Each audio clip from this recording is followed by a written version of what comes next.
Hey, everybody. Before we get you into this episode of Our Kids Play Hockey, we want to give a big shout out to our title sponsor, NHL Sense Arena, who were recently given access to the Meta Store. That has been something they have been trying to achieve for a long time. And right now, in your VR headset, if you go to the Meta Store, guess what's there? NHL Sense Arena. You no longer have to go to their website to download the game. We've said it many times on this show. We love what Sense Arena is able to provide for you, the listener, to your young hockey player in a VR way to experience the game like never before.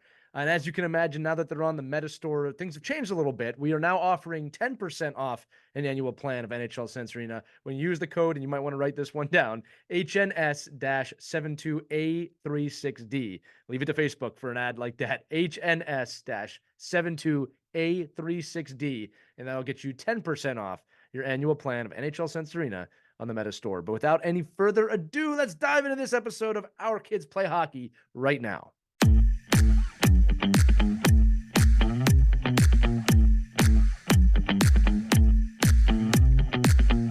Hello, hockey friends and families around the world, and welcome to another edition of Our Kids Play Hockey. I'm Elias, joined by Christie Casciano Burns and Mike Bonelli, and I'm wearing an orange shirt today. Mike is outside because he has no power, and Christie is in her beautiful home right now with an orange sign behind her, for those of you not listening.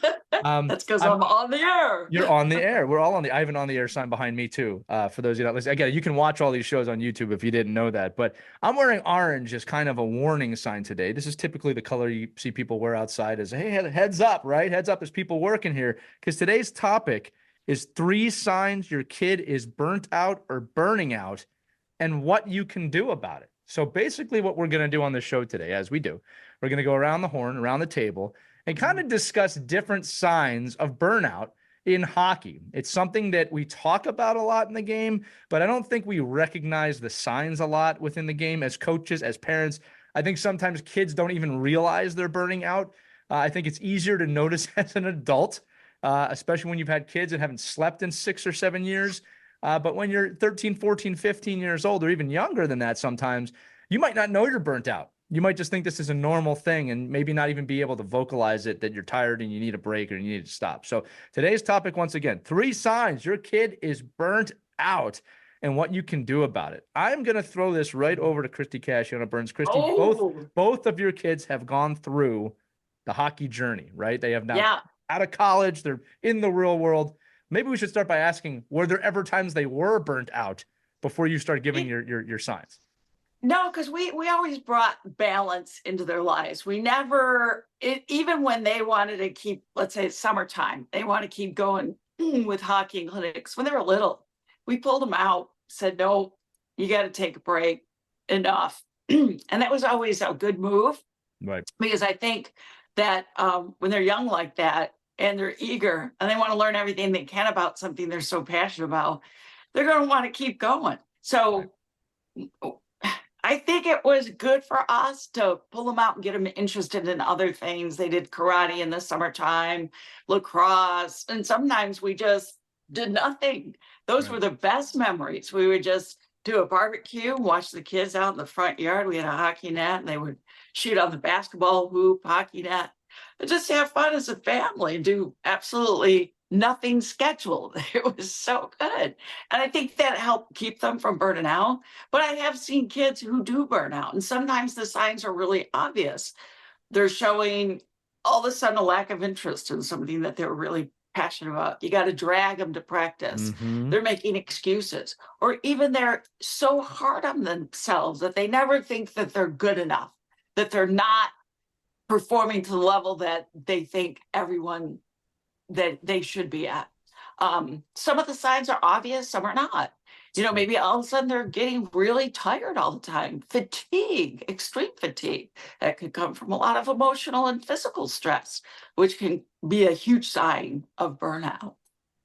Christie, it's making some great points. First off, I want to comment on the doing nothing thing that you said, because I love it. we've at this point of the summer when we're recording this, we've just entered into that with my family where there's nothing on the schedule. And what's funny about that is that there's a little voice in your head, actually, it's like, oh, we should be planning something. We should be doing something. But then a little Christie Casciano Burns pops up on my shoulder And she goes, you don't have to do anything. That's not how you sound. That's just how I'm doing it for the purpose of the I show. like that. But, honestly, it's like, look, the season's coming. We know that. Yeah. We just got done baseball. The kids are in camp where they're playing sports every day. Let's be honest about it. You just got to tell yourself, it's okay that nothing's planned. And then weird things start happening where we go like, we should like go to dinner, or maybe we can grill tonight. It's like, oh, I can do that. It's a really weird feeling, just being able to do that. Right. But going back to what you said, and I'm going to throw it to Mike in a minute. I think that we're again, at the end of the show, we're going to review all of these, like the signs of burnout. But the thing that you said that's really important, kind of as we even go deeper into the show, not all the signs of burnout are obvious, right? Some of them are very subtle. And I think that that's part of the show today, is noticing those subtle signs, like the kid's tired all the time, right? And it's so easy for us as adults to go, they're a kid, they'll be fine. They're not tired. They think they're tired. They don't even know what tired is. Yes, they do. Right. And they're going through a growth spurt, and they need more sleep. Right. You say that, right? Or I've seen it like, kids are wuss, man. Toughen up, right? Right. I'll tell myself that when I get out of bed in the morning too. Mike, let's throw it to you. Christie gave a bunch of them there, but you're heavily involved with kids, I think, at an interesting age too, those kind of mid-teen years. And again, you've coached every age across the board. But I do think in those mid-teen years, it can be tough to tell, because there's a lot of things that are changing in a young boy or a young girl's life at that time that I don't want to say they become distractions, but they just grow up. Like, hockey might not be number one in their life. That doesn't mean they're burnt out though, right? I mean, it just means life's coming right at them. So let's start there. I also want to get your thoughts on just generally as well. I mean, I think Christie makes a great point to begin the whole conversation, that she avoided a lot of those burnout pieces because they did break in time. Like, just say, listen, this is just not something we're going to do every day. And it's, so, and we're talking from a hockey perspective. So we do know it's the longest, well, it used to be, right, the longest season. Now it seems like every sport has their own long seasons, but you're in your own season. You have to have a break. The burnout, I think the signs occur when, as much as we all want our kids to be the ones that wake up at 5 a.m. and drag us out of bed and make us go to the rink and want us to go to training, the fact is there are many more kids than not that don't know how to say that. Like, they don't know how to turn it off. They don't know how to tell mom and dad, listen, where they feel bad, like you said, Lee, like, oh, I don't want to go today. And they almost feel like ashamed that they're saying that. Right. And then the parents have the FOMO, right? And we get crazy because, like, oh, geez, if you're not training this week, like, 1 week's going to affect, the rest of their career. Right. But I think that's just building it in, knowing that you got to look at your own child. Now, again, these aren't across the board. I've seen some kids, and they literally are outside. Every time I drive by their house, they're shooting basketball, hockey, lacrosse. And I never see a dad out there or a mom ever. But that's that kid. And, now if you could build in times, and I'm not going to say they're a good parent or a bad parent. I don't know the parents, right? But if I look and say, well, I could probably get this guy out and let's go to a movie. Let's go to a play. Let's go to let's go to a siblings event. Let's go to somebody else's, do something else or try to, get something else in their life. And I think we've talked about this a lot on the show, that doesn't involve improving your hockey ability. Like, if you're justifying that you don't want your kids to burn out, so you take them off the ice, but then you put them in like a taekwondo class to help them get better at hockey, then you're really just adding to the burnout. You're just distracting one piece for another. And I think I get into it too. Like, oh, if you do that, that's going to help you with your hockey ability. Well, can I just do it just to do it? Well, no. Right. Like if I tell, hey, we should go play tennis. Why? Oh, it'll really help you with hockey.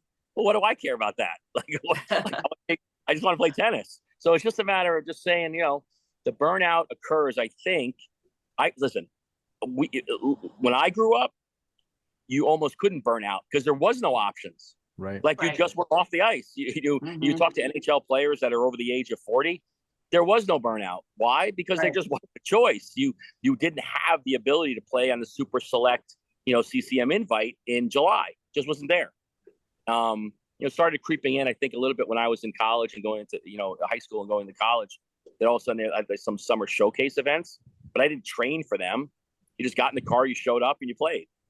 And now it's we've built in, the system is built in, a year-round training environment, which forces us to talk about how can we combat that.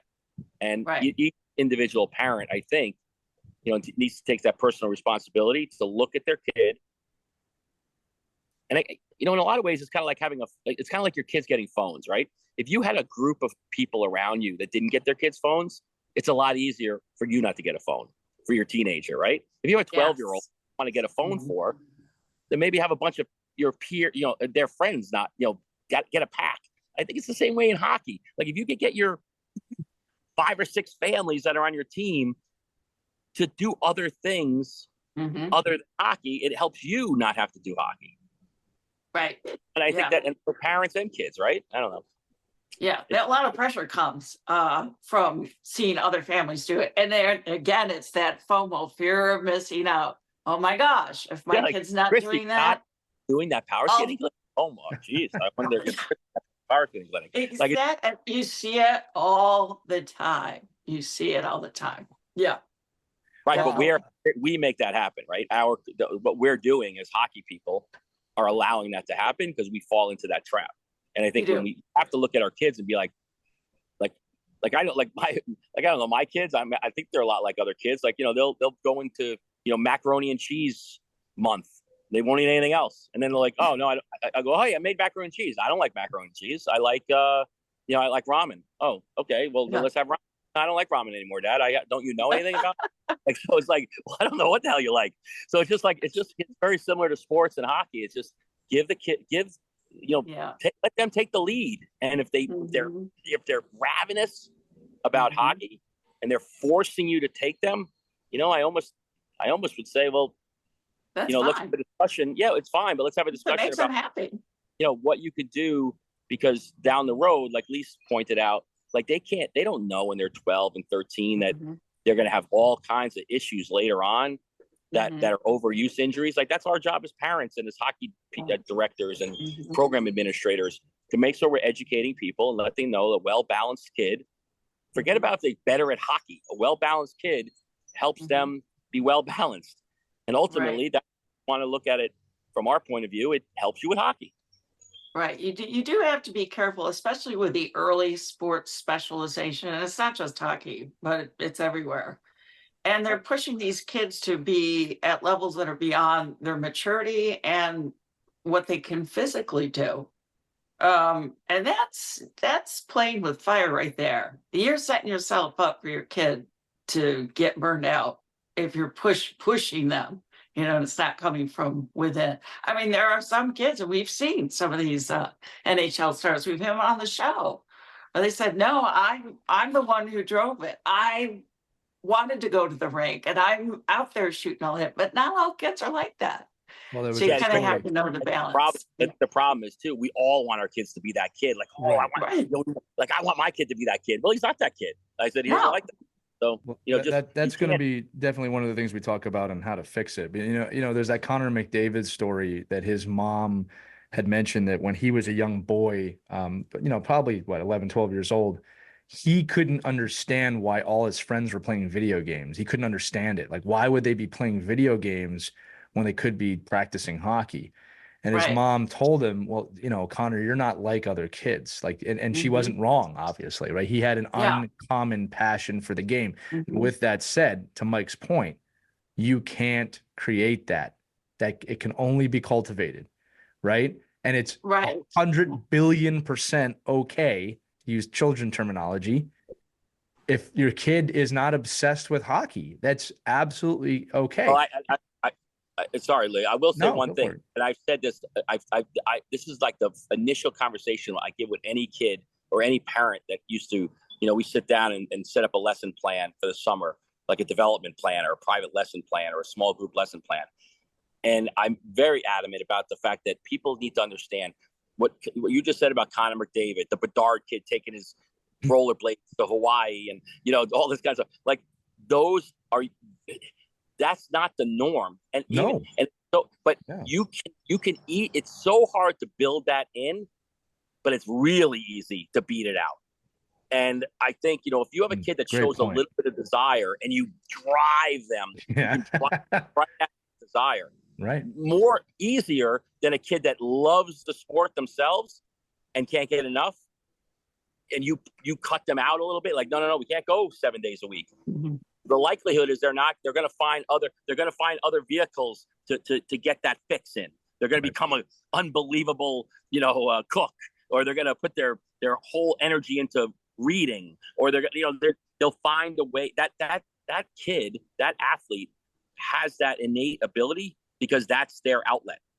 But a kid that doesn't have that, you can't force it into it. And that's where I think that's where the real burnout comes. That's where the resentment comes. That's where the burnout comes. That's where like, I don't like doing this. And unfortunately for all of us, we find that out when our kid's 17 years old. Right. Like, what the hell are you talking about? I just spent $4.2 million over the past 19 years, for you to be a hockey player. And what do you mean you don't like it? Well, I don't like it because I just like it. And it's hard for people to take that. It's hard. It's difficult. Well, I think it's important And too that we check ourselves. it's hard for with the that. Yeah. And sometimes it's hard for the kid to share that with you because they're so afraid of disappointing you. Well, and think about it. Look, and parents, this is one of those situations you got to check yourself, right? If you listen to this show, I'm all about present moment and being in the present moment. But I hear parents say we're investing all this money, and when you're 18, when you're 17, you really should not be approaching it like that. I mean, that's my opinion. I got to say that, right? You're not making a long-term investment in your kid to just be a hockey player. The investment is to help them become a better person now and hopefully build some life skills for later on. But yeah, if you're telling your kids, and again, look, follow me here, because the wording on this is important. I don't think there's anything wrong with making your kids aware, hey, I'm making a significant investment so you can play this game, and I need you to be aware of that. I don't have a problem with kids understanding that the money that we're earning is going towards helping you enjoy something. But I also hear parents say, this is so expensive. I pay all this money for you. This money, it's so much money to play hockey, and this is so expensive, and you don't appreciate it. Well, if you get 10 years of that statement, you think your kid's going to want to tell you when they don't want to do this anymore? Because now they've equated their entire worth in this game with the money that you're spending, when you're probably not really equating it to that. You probably, as a parent, get a lot of enjoyment out of your kids playing hockey. So you really got to tell them that. And again, it's just about the wording. I want to invest this money because I know you enjoy playing. And you can tell them it's a choice for you to keep playing. You don't have to do it forever if you don't want to do it, but know that I'm investing my dollars into allowing you to enjoy this game. I love you no matter what. I don't hear that a ton, right? And I just yelled to hear that. I just yelled it yesterday at my kid. I think it's like, because you're just like, listen, there's a lot of money, but I think if you could explain, like, this is why we're choosing this over this. Right. This is why we're doing this over this. And if we do this, guess what? Oh, Dad, I want to be a better hockey player. Okay, well, then not that you have to prove it, but let's see you get through here first, and then accomplish these goals, and then let's get you onto this. Because the fact is, the hockey industry, like all sports industries at this point, will take advantage of that kid. Will take advantage of that family, and you'll spend money that you don't need to spend, because a lot of us just don't know. Like, we're just like, I don't know. They're running it. They must know what they're talking about. They claim to be the experts. We'll just follow them. Right. And that's like where you're saying is that, I'm not equating your worth and the ROI of what I'm spending on you because I love you. It's, we have a limited time in our lives with our families. Yeah. And let's make the best of it by choosing the things that are going to help you. If in fact it's about development, if it's about socialness, it's about spending time in a hotel room more than on the ice, then you just have to make that choice as a family and say, I don't know, I just like hanging out with a bunch of random strangers for the whole week more than I like my family. That's fine. And that's fine too. But I think it's, it's so weird in hockey. Christie, up in your area, it's a little different because it's more regional. And I think there's a lot of places around the United States that, like, if you're in a school, a lot of the kids in the school are on the teams. Right. But like, I know where I am and a lot of other places, my son's on a team. He's not with one kid that's within 40 miles of him. Yeah, so same thing here. The only social piece is that they meet at the rink. Yeah. Yes. Hanging out outside the rink. So it's you got to weigh that. And I think we've talked about that about, Christie, you said this a million times, like when you choose your programs and buyer beware and do your research, that all comes into it. I think that does rightly equate to burnout at some point too, because getting in the car for 5 hours extra a week and now never seeing the people within your own community, that causes burnout too. And unfortunately, we don't see it until the crucial years of 13, 14, 15, when it really becomes more social. And it's not like, hey, I arranged a play date for you. Like every 6-year-old is arranging a play date for. Right. But when you're 13 and 14, they're arranging those things. And if your kid's like, oh, I want to go hang out with Christie and her family, we're not going back to there again. Like that's just, like been there 5 days last week. So I think also just FaceTime them, right? Yeah, computer and play them on Fortnite.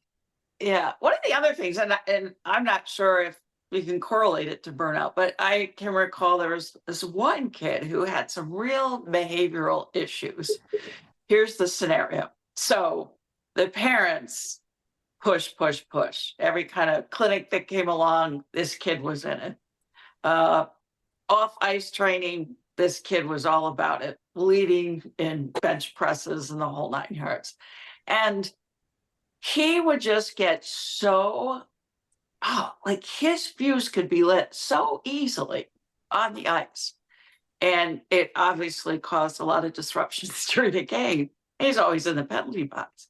And I had asked the mom, I go, boy, what's going on with your kid? I'm just kind of concerned. Oh, he keeps saying that he doesn't want to play anymore, but he's so good. Look how good he is. And they're pushing him to be out there. So wait, he actually said that? He actually said, I don't want to do this anymore? Yeah, he doesn't want to do it anymore. But the parents were living through him because they were both hockey crazy parents, that you're going to do this regardless because this is our dream and you're good out there. You have the talent.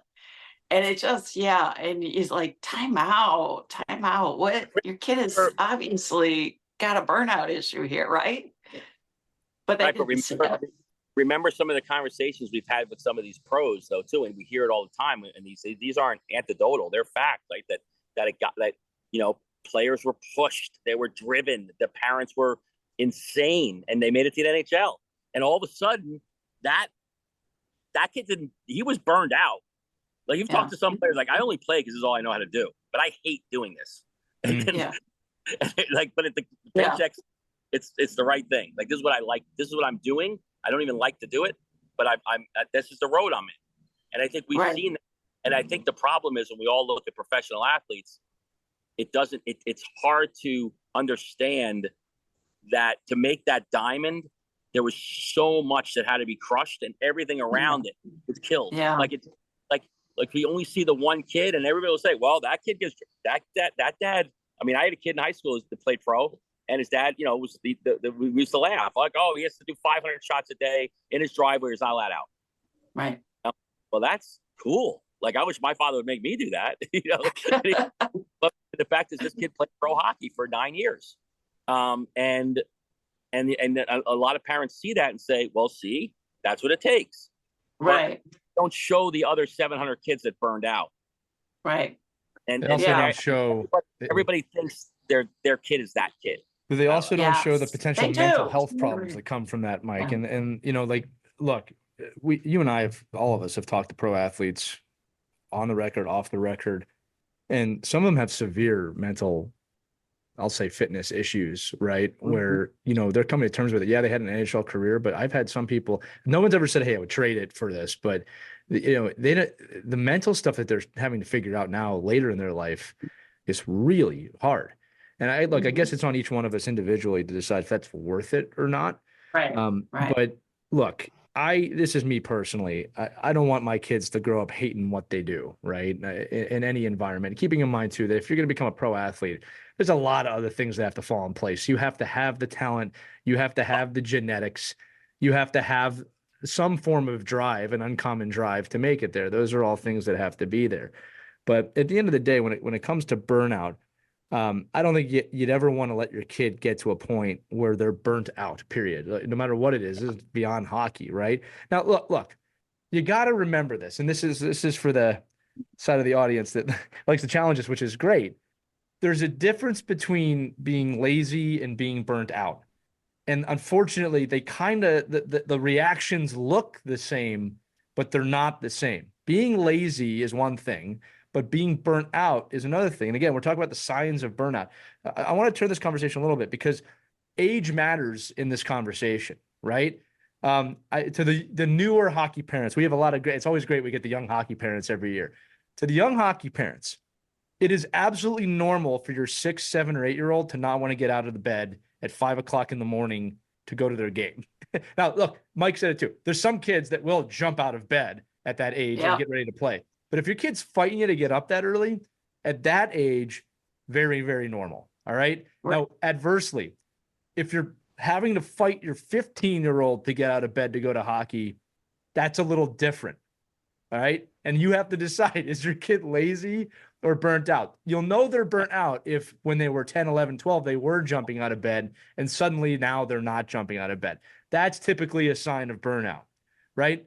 If they're 15 and you've always had to get them out of bed, you need to get your ass an alarm and tell that kid to have some responsibility because he's lazy. All right. At that point. But look, let's just break this down by age. Again, I always like to do the 12 down and the 12 up, right? 12 down, there are certain things. Again, waking up super duper early. It's not easy. It's not always fun. I wouldn't put too much into that. I think the signs of burnout at a young age are actually a little tricky because I think what you do when your kid is 6, 7, 8, 9, 10 affects the burnout when they're 15, 16, 17, and 18, right? And a few ones that pop in my head.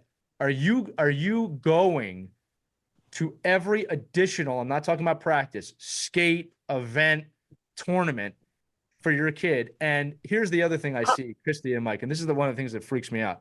So for my son's team, I got to preface this, no judgment on this with anybody that's doing the things that I'm about to say. I'm just telling you how I approach it. I have no problem with people getting extra skates in or anything like that, okay? But there's been a lot of opportunity for extra skates. There's been a lot of opportunity for extra ice time. And a lot of people are taking up on it, which is fine. I haven't even mentioned them to my kid. And it was asked of me of like, well, are you not asking him to go? I said, no, I'm not. I'm not even telling him that these things are happening. Well, why? Because he's not asking me. All right. If he was saying to me, hey, when can I get on the ice? When can I skate again? When am I going to play again? I would start saying, hey, yeah, there's some opportunities here. But he's not doing that. And my daughter's not either. They're just enjoying their summer. Again, they're 10 and 7 for anybody who doesn't listen to the show a lot. Okay. If they're showing an interest in wanting more ice time, I will gladly provide them with that. All right. Here's the other thing too, Christy, going back to your original point, especially with the younger ages. We stopped playing hockey really full time here at the end of the season, which is what, April, May, right? That's when it ended. We started doing baseball and softball and some other things. And they said something to me that I thought I'd never hear. Honestly, this is going to sound crazy to some parents. They both said to me, when are we playing hockey again? Oh, Right? Like, when's the season going to happen? Right. And when they did that, we went and skated and we had a little bit of time out there. And then, they haven't asked me since. So you can see that it's creating a want to play the game. Christy, again, to your point, we're doing other things. Here's another thought for the younger ages, right? Music, theater, reading, other sports. There's a lot of extracurriculars out there aside from hockey that you should allow your kids to explore. And Mike, to your point, the way my brain is wired too is how does this help them with hockey? But I got to check myself a little bit with that, right? My son plays the violin. Well, I just let him enjoy the violin. Now I might be thinking, well, his musical theory might help him a little bit in the net. And so I do calculus in my head, but I don't tell him any of that because that's my problem, right? That's my obsession with the game. Anyway, sorry, I'm going all over the place. 12 down. I think there are some signs, but I think the bigger signs are you, forcing is not the right word, but are you bringing your kids to hockey all the time? And again, your kid might look really excited to go. And again, I'm not going to judge anybody that does that, but you got to think in the back of your mind, man, am I giving them a break? Because you're planting seeds later on of, well, this is normal to be playing hockey this many days a week, this 12 months a year. And then what happens is when they're 15, suddenly they're not doing it as much or they feel pressure to do it more. Am I right, guys, that can cultivate into burnout? yeah. Right. And parents can burn out too. Don't forget. Right. I treasure the times that we were away from the rink in the summertime and just enjoyed each other. Those are some of the best memories that I have of just hanging out with each other, maybe even walking up the libraries just down the street from us. You know, we make a trip to the library. Of course, they were only allowed one hockey book because they have 15 shelves full of hockey books. That's right. Pick something else. Yeah, anything else, right? But Right. yeah, you know, going down to the tennis courts and just hanging out as a family. Those also, that was good for me because I could see I was burning out too. Oh yeah. And yeah. So it was good to just take a break for everyone. you Well, know. I just So wrote down. parents can also burn out.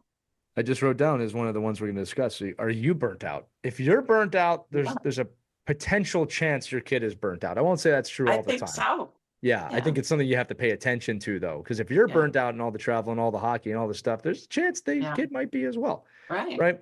Now, again, and Mike, anything else on the 12U or U12 kind of age group that you can think of burnout, aside from the obvious things of, hey, I don't want to go, I don't want to do this, right? Now, I will say this, Mike, before I throw it to you. I'm big and my wife is big on, look, if you make a commitment to a team, you made a commitment to a team. Now, if and I've always said this, and this hasn't happened to us, if they hate it, I mean, really hate it, and we've tried, and I know they've tried, it's not working out, and they want to stop, I don't have a problem stopping. I'm not going to force my kid to do something that they hate, past a certain point, right? It's not like I don't want to try my string beans tonight.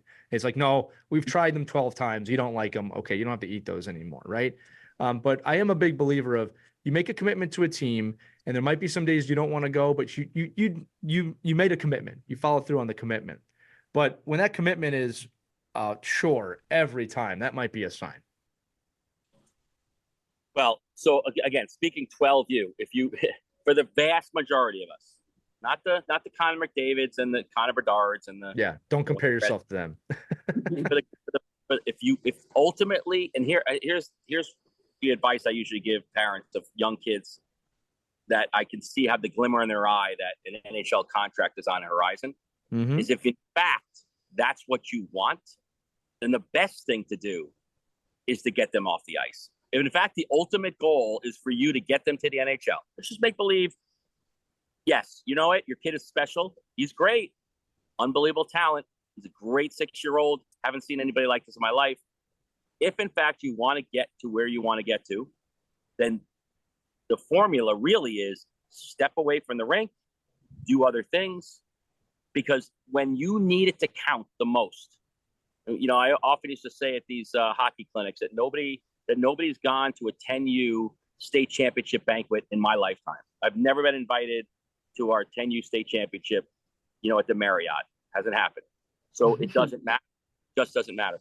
So, but if you want it to matter, when you want it to matter, and that's 16, 17, 18, draft years, USHL, BCHL, if you want it to really matter, if in fact you think that's the kid, the best way to do it is to get them off the ice and get them into other activities and put them on a different path for certain portions of the season and the year that don't relate and actively help them with hockey, because ultimately that's the right path for the vast majority of kids. Again, are there rare exceptions? There are. Maybe you have, as a parent, have to be like, well, maybe my kid's not the rare exception. I got to admit that. But I think ultimately more, and even if they are taking the time off, it's not going to hurt them. Right. Taking them away from the game is not going to impede their development. But like I said earlier, forcing them into situations at 9, 10, 11, 12 years old will in fact be more likely to impede when you want them to be the most successful. If in fact you have a goal for your kid, if you're Serena Williams, if you're Mr. Williams, right? And you have this goal and you have this vision and say, this is what I'm going to make my kids be, then the best thing to do is step them away from the game and allow them to develop other pieces of their lives. Right. It's a great example, Mike, the Williams sisters, because it segues into this. Look, I have coached NHL draft prospects, and what's amazing to me, and this is part of the coaching journey too, is watching them choose where they're going to play. they don't take every single opportunity when they're a draft prospect, right? Because they got to make sure that they're healthy, right? You can't just play anywhere. But it's a funny thing to watch them pick and choose, or maybe more importantly, not choose to play in a certain tournament or a certain team or a certain event, because they understand exactly what you're saying. Like, this isn't about killing myself. This is about performing when I need to perform at the right time, at the right place. Same thing with the Williams sisters. I mean, you guys can watch that movie. They picked and choose. They didn't compete for years as kids on purpose for this one. I mean, there's a lot of different reasons for that, but you know, it's an example of what you're saying here of choosing the right time to do it. It's not all the time. And I think that's a trap a lot of us, both as parents and kids, fall into. I got to be everywhere all the time, all at once. You are going to burn out. I don't care how good you are. You can't do it all the time. You just can't, right? Even the pros take off. I just finished Mark Messier's book, arguably one of the best of all time. He's number 3 all time in scoring for now, right? He took off for a month after every season, a whole month, didn't even touch the ice, right? For a long time. Now, again, a lot of younger people, well, yeah, you could do that back in the 80s and the 90s. You could do that. A lot of NHL athletes do this. They take time off. They have to do it. A lot of coaches take time off. You cannot maintain this 24/7, 365 for years at a time without successfully losing your mind. You will lose your mind. And I'm going to say this too, Christie, I'm going to throw it back to you because I know you got something to say. This show, I always credit this show. This show is the reason that we take off in the spring. I was really conflicted about that. And when I did it, Christie, when I decided we're not going to do hockey in the spring, I was like, man, am I making a mistake? This doesn't feel right. It took a week for me to be like, this was not a mistake. This is absolutely fantastic. Yeah. I am feeling way more revved up. I'm feeling way more relaxed. I get this, Christie. Still love the game. Love for the game didn't go away. Kids' love for the game didn't go away. It actually enhanced it. You have to take breaks. You have to take breaks in this game. Yeah, and I wish I had the study in front of me, because we had reported this just probably, I think it was a month or so ago. A study was done on just kids leaving sports, quitting sports at age 12 and 13 in droves because they felt it wasn't fun. It's just, it was a job. They're overscheduled. Right. You know, there's so many things going on in their life. They're missing out on making friends and just being a kid. And so I'd rather not be in sports because there's way too much pressure. And I've already got a lot of pressure in my life. Right. So how sad is that we're losing kids in sports? You know, of course, we don't have to preach the benefits of sports. There are so many for our kids. And how sad that there's just way too much pressure on them that they feel they have to quit. They can't even, keep a finger in it because it's awful now for them. I think that report, Christie, too, also points out the fact that the haves and the have-nots, like how the division of the travel player in all sports has eliminated the player. Because everybody's like, well, I can't play rec, but I'll play on the 5th AA team of my age category in basketball and hockey. Like, it's the oddest, craziest thing I've ever seen. Like when I look at people from a business perspective, and a lot of organizations I guide in recreation programs, the money, if you only want money, the recreation piece is the most money. It's the most people. There are many more parents that would rather have a muted hockey schedule and get to go skiing and get to play basketball and get to see their families and not do 27 weeks of hockey. There are more of them than the AAA. But the problem is we've eliminated that sector. Like, we've eliminated the recreational program and made it seem like it's this, like, for rent, like what? You're doing what with your kids? You're doing rec? Like rec. Like, this is horrible for your children. Yeah. And, we've interviewed a number of NHL, community relations people and outreach leaders, and they're trying to build it back, right? They're fighting it. Yes. But it's a very hard thing for all of us as parents to be like, well, I'd rather my kid only play like on Saturday morning and then have Sunday off.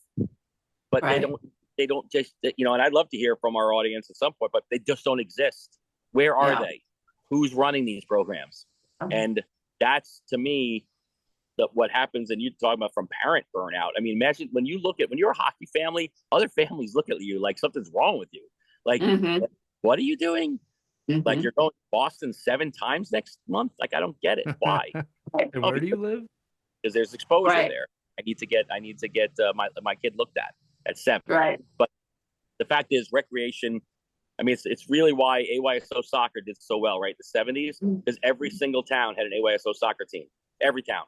And now AYSO soccer is dead because everybody's now clubs and travel and that paying $67 a year to play a sport doesn't exist anymore. And the fact is, it's hurting our kids. It's detrimental. And Lee works with in the mental side of the game with all these people so much that it's killing these kids. It's killing. I can tell you. Yeah. Here's a question for both of you. Kind of led into it. What do you think? This is a stat. This is a fact. This is a report. I'm not making this up. What do you think the number one concern is of parents of youth athletes? The number one concern. No, what do you think it is? Not getting enough playing time. I mean, this Pew Research stated the number one concern of parents of youth athletes is mental health.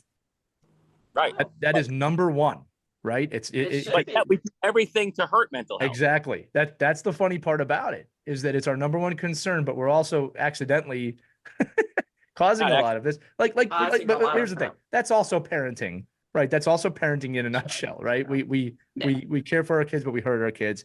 It's absolutely normal.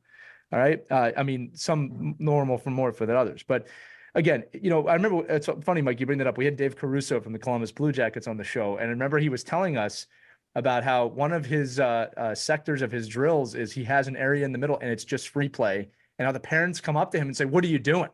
What do you mean you're just letting them in there play and there's no organized drill in the middle?" And he goes, "No, that's the point. It's just creative free play." And how people can't handle that. Right. Let's flip it again real quick because we're almost done. We did this a little bit, but the over 12 signs for burnout. So here's what I'm going to do. Both my kids are under 12. When I was over 12, I was completely obsessed in a good way with the game. I love to practice. I love to do things outside my house. I never felt burnout as a teenager with this game. But you both have had kids in their teenage years who are now over that, or some of them are in. So what are the signs that you guys know from kind of the tween into young adulthood that are signs of burnout? Yeah, I think, again, lack of interest. So here they are passionate about a sport up to age 12 and 13. Now, all of a sudden you're hearing them not want to go to practice, finding other things to do, excuses not to go. And again, getting down on themselves, feeling that they're not good enough. When you start hearing that, you really got to have a conversation with them. And they're old enough to tell you now at this stage. You can have a really good conversation with them about what's going on. Right. Do you not like the sport anymore? What do we need to cut back? Do you want to bail? That's fine. And don't feel as if you're making it that they want to tell you what you want to hear. Make sure you're listening and they're telling you what they feel. Yeah. Christie, one of the things I tell my kids, and I'm going to thank you for affirming me on this, is I always tell them, if you don't want to play this game anymore at any point, you should not be afraid to tell me that, because they know how much I love it. They know it's my profession. Right. And so I really do go out of my, I don't overdo it, but I go out of my way. If there's ever a time, they love it. They both love it now. If there's ever a time you don't want to play, I want you to be honest with me about that. Yeah. As cute as this comes, my daughter goes, "No, I love playing hockey." Like, that's what she said, which is great. But listen, kids don't always know that. They don't want to disappoint you. God bless them. Right. Yeah. And again, look, parents, you can absolutely go into a conversation and say something like, "Do you still want to play?" And, you're telling your kids, don't say no. Right. Subconsciously, you better not say no to this. Oh my gosh, that's a great point. Right. It's how you talk to them. It's really important too. Right. You better not say no to this. Right. Yeah. If you go in, what do you mean you don't want to play? Yeah. I didn't hear that. Did I? That one. What do you mean you don't want to play? Listen, God bless them. They're most likely going to say what you want to hear, right? Because they don't want to have that conversation either, right? Like, especially when, you're a loser parent, when your kid's 16, maybe sometimes they don't want to deal with you. That's not true of all parents. So there's a lot of 16-year-olds that love their parents. But That's a good sign, Christy. Like you said, there's maybe a sudden change, and you have to ask. We're going to get to that. Mike, Yeah. again, you're in the thick of it, man. You're right in the thick of it with your kids. Have you experienced this with your kids, or are you seeing it more across the board? So I think so when I work with, you really start to see it with 16 and 17-year-olds that really, I mean, a perfect example is, we had Rich Cohen on, who wrote the Pee Wee. Yeah. And he just came out with a great follow-up and an article about his son quitting hockey his junior year of high school. So Wow. 16-year kid. I didn't even know that happened. Wow. How this has affected him. And we'll have to have Rich back on again, because I think it's a perfect segue to what we're doing and talking about here. And it wasn't so much burnout, but it was about choice. It was like, I hate hockey. I just don't want to do as much of that. And the work that goes into it, because it's not easy. Listen, 16, 17 years old, it is a lot of work. It's not easy. It's so hard. Like I embraced it too. I mean, when I was in high school, college, I never felt burnout. I never felt a time where I got up in the morning and be like, oh God, I don't want to do this. Never. And I think and you have to, as a parent, say, well, that's just the way, please tell me, don't even tell me. You reacted. You're 16, 17 years old. You can make those decisions. Now, we could talk about the pros and cons of those decisions. And like all kids, you make decisions like in that minute. You don't think it through, right? And sometimes the things you do in like, because some girl wants you to go to a dance at 17, and you don't realize how much that affects you with like how the snowball occurs. It's not that you're burned out. It's not that you hate hockey. It's just that, okay, let's just discuss the choices you're making. I want to support you in your choice, but because you can't, kids don't see down. They don't see around the bend. Right. You have, right? You've seen around the bend. Well, you've been there. Yeah. They've never been there. With hundreds and hundreds of high school kids. Right. So I'm like, I'm coming from this, from probably coaching a few hundred 17-year-olds. So I'm like, and out of those few hundred kids, like I've seen where kids can go that loved hockey, that weren't burned out. But once you decide, like, this is your choice, this is the consequences on the other side of that choice. Right. And that's a hard conversation. You can guide them. You can try and guide them, but you can't physically take them there. Yeah, but it's important to open their eyes, say, okay, you're making this decision, but just realize, as Mike said, the consequences, because sometimes they're not seeing the full picture. Yeah. Okay, if I decide not to go to practice, I want to do this instead. You're gonna have to probably get benched. Okay, you're not gonna play the next game. Just realize that you can't have it all. And good and bad, Christy. Like I've worked with a lot of athletes. I'm like, listen, you are unbelievable at baseball. Like, you're going to give up baseball for this weekend in Boston for hockey? Like, like focus on what you're great at. But I like hockey more. No, but you're much better at soccer. You're making a great point. And here's the thing. I know what the twinkle of obsession of something you love feels like. I've felt it for the game basically my whole life at this point, right? My entire adult life. I know how much I love hockey. I am so blessed to work in hockey. I appreciate it. I mean, I'm in just a wonderful place in my life with this game, and understanding and having gratitude for the gift that was my passion for this game, right? That's kind of what I'm looking for in my kids, but not necessarily for hockey. I'm just looking for, man, you are so lucky in this world if you find one thing like that. Right? Not everybody even gets that. So if I see that my kid, like my son with the violin, if I in a few years realize, man, he is practicing this all the time on his own, he loves it, I'm looking for that, right? I'm looking for that thing. I want to cultivate that love. To your point with hockey, you just got to be careful. Just to affirm parents out there, I'm going to speak kind of from my own experiences as a kid here. And there's a funny story. Again, I was obsessed with hockey in high school. Obsessed. It's all I did. All right. No regrets on that. Really. I loved it. It wasn't hard for me. I wanted to do it. And I remember my parents were terrified of me going to college because I would say my schoolwork maybe suffered a little bit. I was a CB student. I wasn't a horrible student, but high school wasn't, my interest. Hockey was my interest. And I remember I went to college and pretty much started pulling straight A's. And my mom and my dad told me that, after I got almost done college, like, Matt, we were shocked. We were shocked. Suddenly you were just this great student. And they said, well, how did you do that? And the first thing I said was, well, I need to pull good grades to qualify to play, which was kind of a joke, but true at the same time. That motivated me. But I said this to them, and parents, I want you to hear me say this because I think this is really true. I told them, I was always listening to you. I was always listening to the advice you gave me. I didn't always apply it when I was 17 years old because, honestly, you guys were there. You were doing things for me. Not they weren't pampering me, but you were there. It was a safe environment. As soon as I was out of the house, I just put all of it into effect, but I was always listening to the things you had to tell me 6,473,462 times. I was listening. I just wasn't applying. I think there's a good chance that happens more often than not, right? You have to tell your kids over and over and over. You can tell I have a 10-year-old over and over again, but eventually it just clicks, right? So that's just something I wanted to say. So look, we're getting up on time here. Here's what we have to do. I got a page of notes. We have to, it's 3 signs your kid is burnout. Obviously we talked about a lot. I'm going to read all the ones we spoke about and we're going to pick 3 as a group here. And then obviously those of you listening, if you agree or disagree, email us team@ourkidsplayhockey.com. And did we miss one? Did you have one we didn't say? Let us know. All right, here's the ones that we have. And these are kind of broad across the board, right? 1, they say they don't want to do it anymore. I don't know if that's a sign of burnout. That might just be a sign of they don't want to do it anymore. Lack of interest. You are dragging them to practice. I'll say this. You're dragging them to practice where you did not have to do that before. Okay? Negative mentality or mood change. A sudden mood change from loving this game to just not talking about it, not want to be around it, maybe avoiding it. They're really tired all the time. An abnormal amount of exhaustion.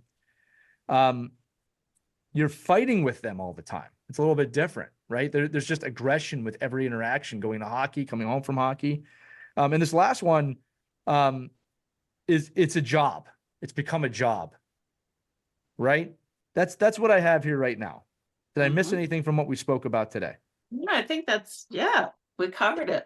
Right. Okay. So look, I think a big one on here, and I'm kind of merging 2 together, but a sudden lack of interest to me is a big one here. That they were all about it. It was everything. They had the bed sheets with the NHL teams on it. They had the Trapper Keeper. Nobody has those anymore, but they had everything was hockey, and suddenly it's not. Right. Right. It could be anything. It could be relationships. It could be movie. It could be just not wanting to do it. I think that's a pretty big sign they might be getting burnt out. I put that as number 1. There you go. Mike, disagree, agree?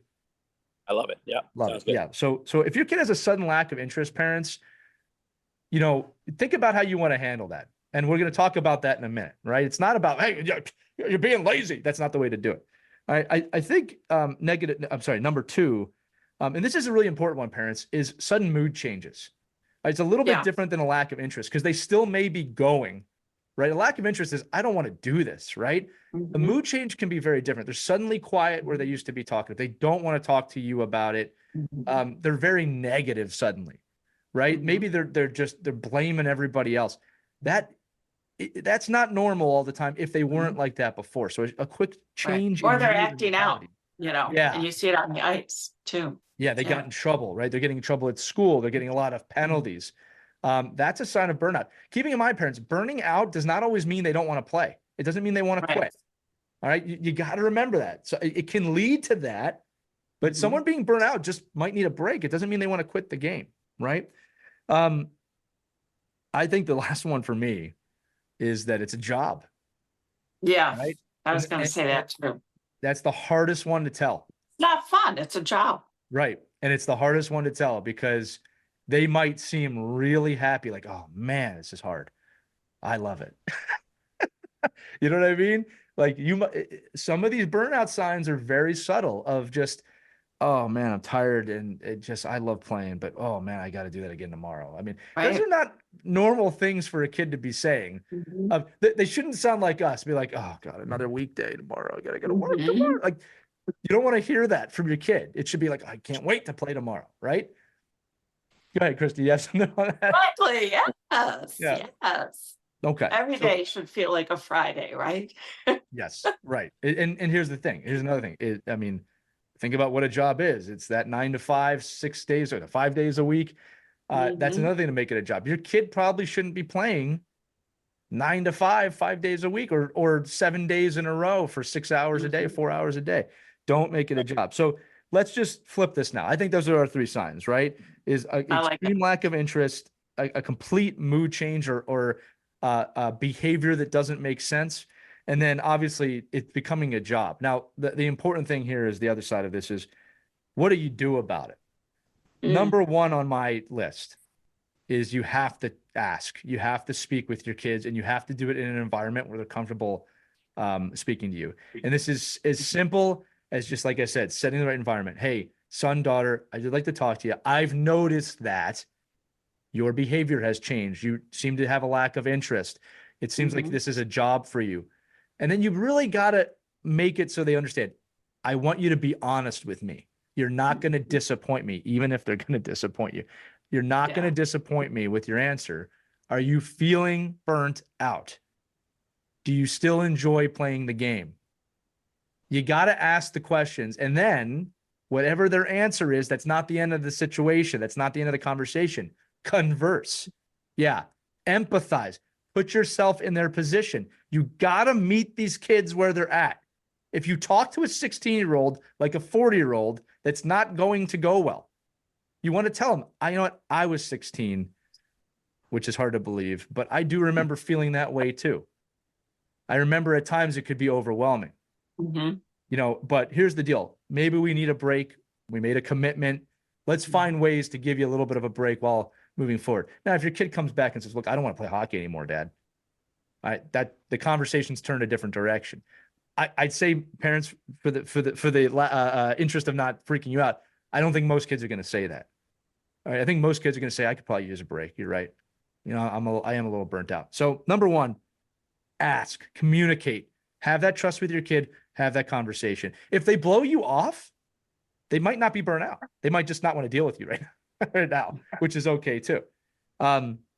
Any thoughts on that? Because I have just 2 more. It does get a little tricky. And again, especially if you have a commitment to the team, right? And you're in mid-season and you don't want to mess up the team too, because they're counting on you.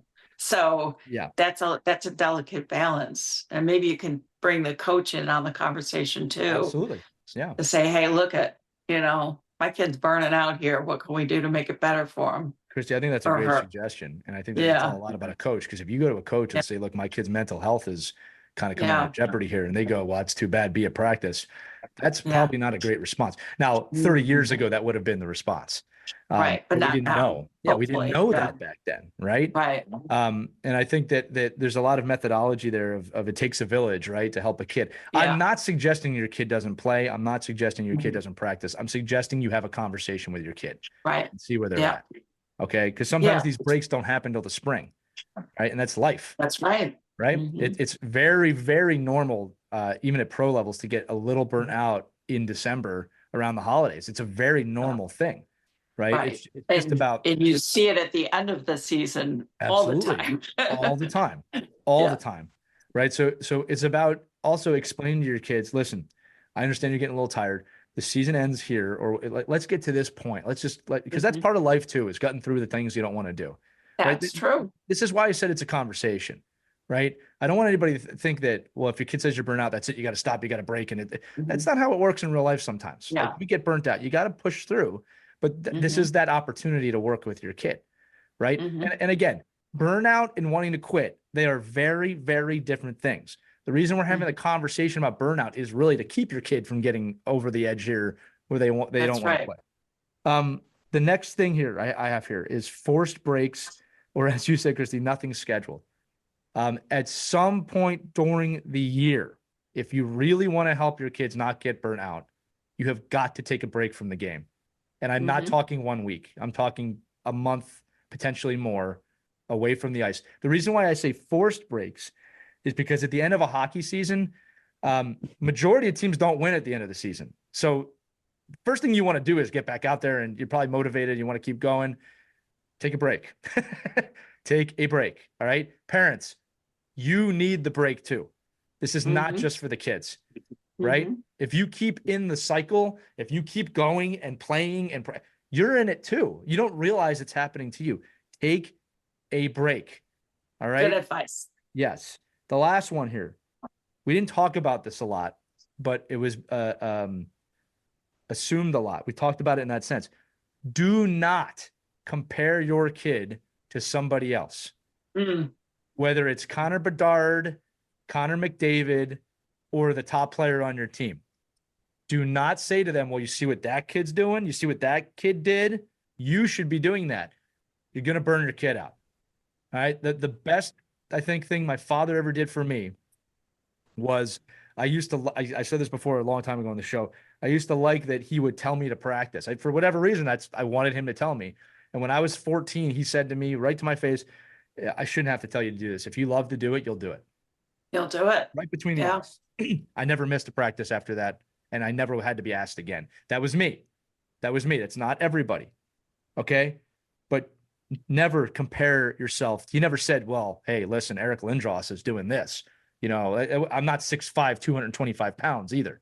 Right. So do not compare yourself. You can reference if the kid asks, hey, what can I do? What can I do more? Well, hey, this kid or this athlete did this. That might be something you can do, but you don't compare them to that person. Right. I think that's a great way to burn your kid out is to constantly, you shouldn't even do that with your own kids, period, multiple siblings, right? You're not supposed to do that with them. So that's one for me is do not compare your kids with anybody else. And then look, I also have it written down here. I wouldn't say these are what to do, but I think it's important just generally expand your kids' interests beyond hockey. The worst thing you can do for your kid or your kid can do for themselves is to be 18 and think I'm just a hockey player. That's all. That's right. That's all Yeah. I'll ever be as a hockey player. Right. By far the most mental health, mental fitness stuff that I deal with is that identity issue of I'm only a hockey player. You are so much more than a hockey player. So much more. You may be a dad one day. You may have a job someplace else one day. So I wrote here, expand your interests, music, theater, writing, reading, other sports, interacting with people, clubs. There's a billion of them. It's so important that you expose your kids to other interests. Again, Right. if you only eat chocolate ice cream, how will you know if you like any other flavor if you don't Right. try them? Go ahead, Christy. Sorry. No, I know. I was going to say that piece is so important because when hockey ends, they have to realize they're more than a hockey player. And if all their little lives, oh, what do you do? I'm a hockey player and that's it. End of sentence. Right. Then what happens when it's done? Like, who am I? I don't have hockey anymore. There is an identity struggle, you know? So it's really important to expand their horizons, introduce them to other interests so they realize hockey is just what they do. It's not who they are. Yeah. Well, and I can say this too, Christy, that all of us here who play adult league hockey know one or multiple people that they play with, that is their entire identity and world. And they are over 40 and that is all that they know. And I'm going to tell this pause. I've had really good conversations with a lot of them who come to me about this of like, this is all you've ever thought of yourself. What else do you like to do? I don't know what else I like to do. Yeah. And they're adults. Right. And you can see how this has affected their lives. And look, my belief on it is this. If you can make the choice to change, I don't care how old you are. If that's a wonderful, beautiful thing, if you can expand yourself at any age, it gets harder as you get older. Right. But I think you should expose your kids to that early on. The last thing I'm going to say, I have this circled on here. I'm looking at it. Sign of burnout. Parents, are you burnt out? Are you burnt out? If you're burnt out, there's a good chance that's surrounding the situation with everybody. You might be burnt out. Your kid might be burnt out. Your spouse might be burnt out. All right. Now you could say, oh, I'm always burnt out. Well, that you should pay attention to that. Yeah. Right? Remember, there is no checkmark solution to burnout. It doesn't work that way because burnout manifests itself differently for everyone. The only way through burnout, that's how I like to say it, is conversations like this, is discussing it and exploring it and discovering it and working through it with a clan, right? Or a community. That's how you get through it. But there's nothing, if your kids burn out, you can't snap your fingers and be like, don't be burnt out. We'll take 2 weeks off and then you're not burnt out anymore. That's not how this works. Right? It's a journey you have to go through. Anyway, it is a journey. Yeah. Mike, any final thoughts from you? I can see the wheels were moving up there in your mind. No, I just think the burnout and the overuse and the timing of all that. Maybe some kid, like honestly, like when I was in high school, for some reason, we had like this weird week off between the end of the season and like playoffs. Mm-hmm. And I had one kid that we literally we'd fly to Florida 2 days. It's unbelievable. We'd fly to Florida for 2 days. I'd come back. I think I played the best hockey of my life. Like it was 2 days, just a little mental break. And you see this in college, NHL guys, like that's why these NHL teams have these off days on travel days, right? When they fly into a great city. Now you could go the wrong way with that. Yeah. You know, Vegas. used to be like, oh, we're in New York City, you know, let's let the next game after that's a waste of a game.